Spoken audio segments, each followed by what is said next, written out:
Another day, another basketball stories na naman ang pagkikwentuhan natin.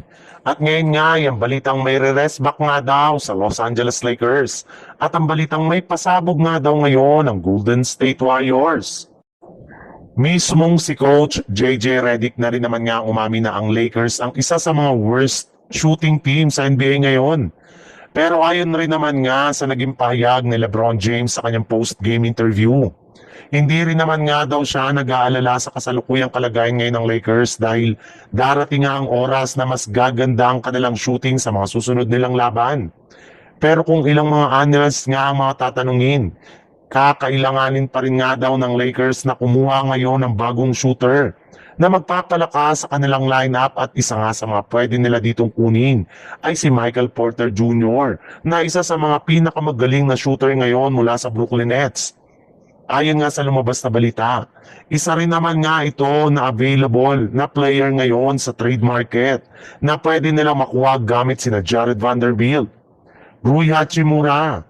Yes, si Michael Porter Jr. nga ang sinasabing player.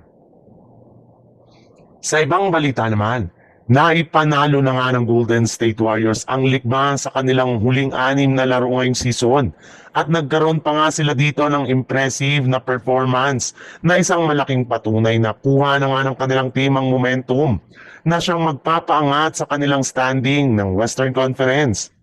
Pero mukhang masusubukan nga ang Warriors sa kanilang next game since ang ating defending champion nga na Oklahoma City Thunder ang kanilang susunod na makakalaban.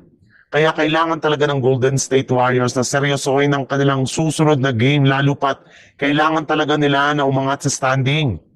Hindi rin naman nga sila pwedeng manatili sa ika-8 seed na kung gusto man nila na mapadali ang pagpasok sa playoffs. At dahil nga sa patuloy na pagkapanalo ng Warriors ay nagkaroon na rin naman nga ng confidence ang kanilang mga players. In fact, nagiging maingay at nagkakaboses na nga po ngayon ang kanilang veterano na si Draymond Green na matapang na sinabi sa kanyang interview na malaki nga daw ang kanyang tiwala na kakayanin nilang matalo ang Oklahoma City Thunder sa kanilang magiging bakbakan sa mga susunod na araw. Kung noong huling ang paghaharap ng Warriors at OKC ay muntikan pa nga nila itong matalo gamit ang kanilang underman na lineup. Paano pa kaya kung kompleto ang kanilang lineup at magandang ipinapakitang performance ang kanilang mga players?